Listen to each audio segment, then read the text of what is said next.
આજે હું તે સમક્ષ બીજી વખત ઉમેદવાર બનીને આવી છું। એ વખત તમે મને સારા જવાબ પછી ખૂબ જ મદદ કરી, ખૂબ સારા મને જીતાડી તમે, એના માટે પણ આભાર વ્યક્ત કે એ એટલો દુઃખદ હતો કે એ સમયે તમે આ પરિવારને કુટુંબની જેમ સપોર્ટ કર્યો, સહયોગ કર્યો। સુમનભાઈએ તમને કીધું આ નગરપાલિકાનો આપણો એરિયા છે, સમસ્યાઓ ઘણી બધી છે। આજે મોહનભાઈ હતા, એક એક સમસ્યાનું સમાધાન કરતા, તેમાં બધા જ રસ્તા, પાણી, લાઇટથી લઈને રોજગાર, ગવર્મેન્ટમાં કામ કરતા આપણા કર્મચારીથી લઈને જે પણ જેટલો પણ વિકાસ થાય તેટલો આપણે કર્યો। અહીં બહારના સમાજ પણ ઘણા બધા છે। 92માં આપણા મોહનભાઈએ આ આદિવાસી એરિયા જોઈને ઇન્ડસ્ટ્રી લઈને આવ્યા। ઇન્ડસ્ટ્રી આવે તો આપણા અહીંના બધાને રોજગાર મળે, આપણું જીવન ધોરણ ઉપર આવે, રસ્તા, પાણી, લાઇટનો પ્રોબ્લેમ સોલ્વ થાય, એ બધું વિચાર કરીને ઇન્ડસ્ટ્રી આવી। હરેક સમય લઈને મોહનભાઈ હમણાં સુધી ચાલ્યા, જ્યાં જીવ્યા સુધી ચાલ્યા। અને પ્રદેશમાં હું તો એમ કે 80% આપણે લોકોના કામો કરી દીધેલા હતા। એમાં પછી જંગલની જમીન હોય, આપણા એરિયામાં કદાચ જમીનનો પ્રશ્ન નહીં હોઈ શકે, પણ એમાં પણ આપણે માંગણી કરેલી છે કે જેની જમીન નથી, જેના ઘર નથી, એમને જમીન આપવામાં આવે, એમને એમાં ઘર બનાવી શકીએ એ સ્થિતિમાં।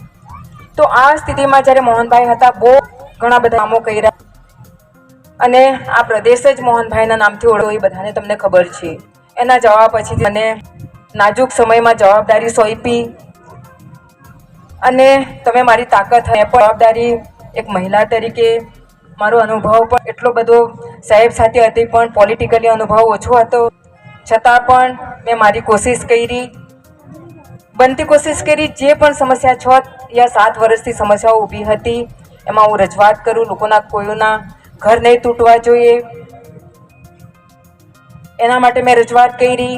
આપણા ગવર્મેન્ટ કર્મચારી, એમાં ટીચર, PWDના કર્મચારી, જિલ્લા પંચાયતમાં કામ કરતા કર્મચારી, પંચાયતમાં કામ કરતા કર્મચારીઓ, આપણા બહેનો મિડ ડે મિલમાં કામ કરતા બહેનોને કાઢી મૂકવામાં આવ્યા, એ માટે મેં પણ રજૂઆત કરી।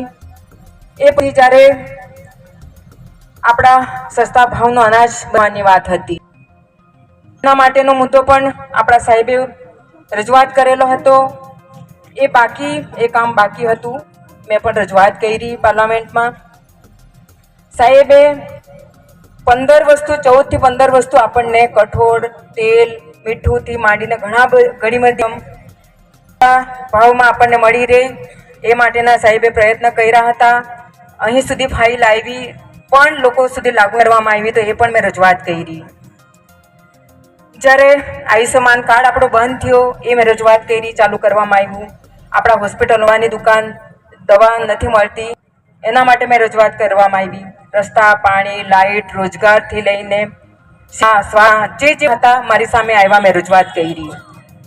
ઘણાની સમસ્યાનું સમાધાન થયું, પણ આપણને રોજ હમણાં સુમનભાઈએ કીધું તેમ રસ્તા જેવા જે કેટલા 7-8 વર્ષથી રસ્તા નથી બન્યા, લોકોના ઘરો તોડી પાડવામાં આવ્યા, રોડનું માર્જિન વધારી દેવામાં આવ્યું, રિંગ રોડમાં બધાની જમીન ગઈ। હવે તમારે આજે મને રજૂઆત સુમનભાઈએ કરી કે પૈસા પણ હજુ સુધી નથી મળ્યા।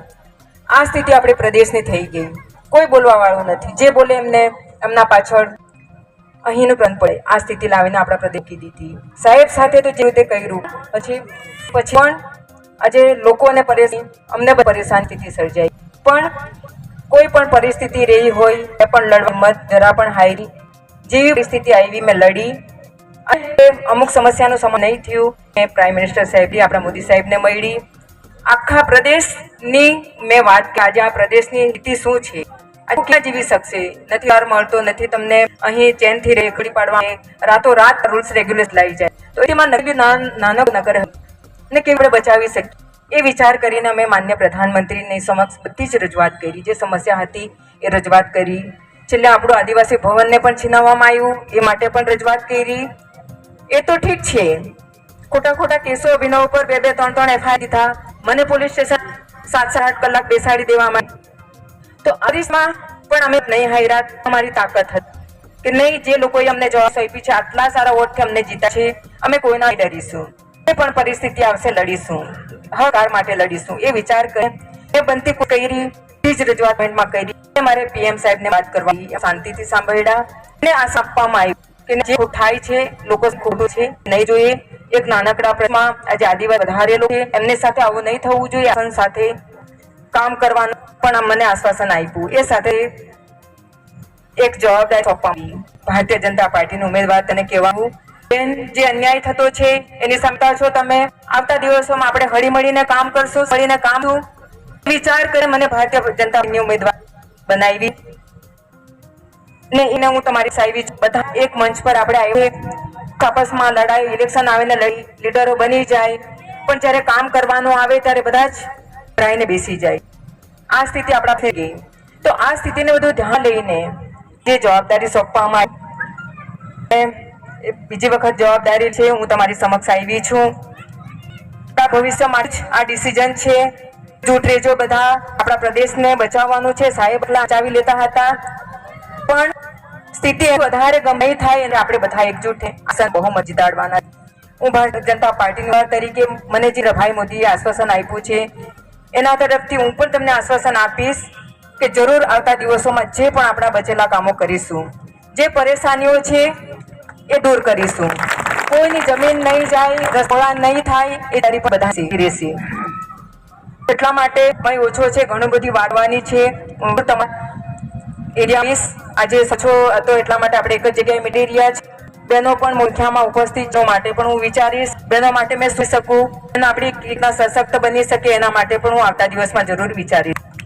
આ યુવાઓ બેરોજગાર બંધાયેલું આટલી ઇન્ડસ્ટ્રી છતાં પણ આપણને અહીં રોજગાર નહોતો, એ દુઃખની વાત.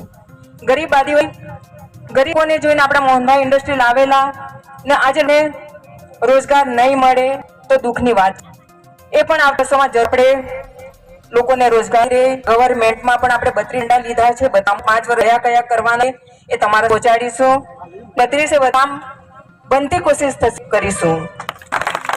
ગવર્મેન્ટમાં પણ આપણા કર્મચારીઓ છે એમને પણ આપણે અહીંના લોકલની જ ભરતી થાય, અહીંની જ ભરતી થાય એમાં આપણે કામ કરશું. આપણે એજન્ડામાં લીધું છે. જ્યાં ટીચરોની વાત છે, મોહનભાઈ તમને તો ખબર છે કે જ્યાં જ્યાં ટીચરની સમસ્યા મોહનભાઈ લડ્યા. મારી સમક્ષ જે પણ સમસ્યા આવી આજે કોર્ટમાં આપણે લડે એમાં પણ મદદરૂપ તમને થતા છે. પીડબ્લ્યુડી ના કર્મચારીઓને ઓછા પગાર કરી દેવા પણ અમે મદદ કરીશું. હું આશ્વાસન આપું કે જરૂર એમાં વધારો કરીશું, જે હવે એ અપાવીશું. ઘણા એવા બધા પ્રદેશ એ દિવસોમાં આપણે 5 છે, આપણી જરૂર કામ. એક વખત તમે વિશ્વાસ રાખજો, આપણા માન્ય પ્રધાનમંત્રી આપણા પર વિશ્વાસો છે. આપણે એમાં ખરા ઉતરશું તો પછી આપણા કામો થશે.